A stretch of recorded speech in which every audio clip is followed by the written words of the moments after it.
انت لسه قاعد في البيت، ما جيتلناش في شركه رأفت صيام فرع المحل الكبرى. فايتك كتير قوي، تشكيل زي ما انت شايف، بناطيل عالمي، شغل اللجينات، شغل الجيم هتلاقيه موجود عندنا زي ما انت شايف كده، اعداد لا نهائيه بفضل الله، وكمان اشكال كتيره جدا جدا جدا. بكلمك عن البند لا بكلمك عن البند ده ليه بالذات؟ عشان البند ده مهم جدا ان هو يكون عندك في قلب المحل بتاعك. طبعا انت ما تعرفش المعلومه دي، بس انا بقول لك البند ده مش هعمل له جنبه زي ديت على الفاضي، الا لو انا راجل فاضي. من اهم او من قيمه المنتج ده لازم اوفره بجميع الالوان والتشكيلات الموجوده اللي تعرف تحطها في المحل بتاعك. طب نبص على المنتج كده زي ما انت شايف كده.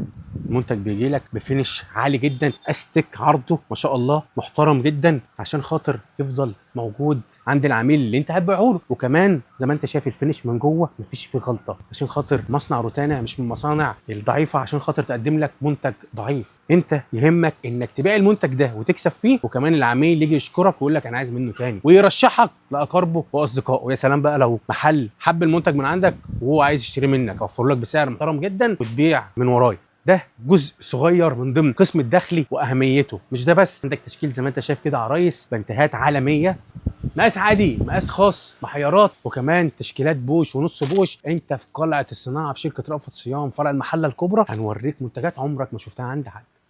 تنبيها من شركة رأفت صيام يا جماعة، احنا ما عندناش مناديب توزيع، ما عندناش عربيات توزيع. اي حد يجي لك يقول لك انا من طرف شركة رأفت صيام او انا المندوب بتاعه، احنا ما عندناش مناديب توزيع. حضرتك انت كده بتورط نفسك بشكل غير مباشر. ما تفرحش بالمغريات اللي هو بيقولها لك علشان خاطر كلها اوهام. احنا ما عندناش مناديب توزيع، ما عندناش اي عربيات توزيع. البيع من خلال الفروع او من خلال المنصات السوشيال ميديا او الاونلاين. بيع من خلال الفروع، ما عندناش مناديب توزيع.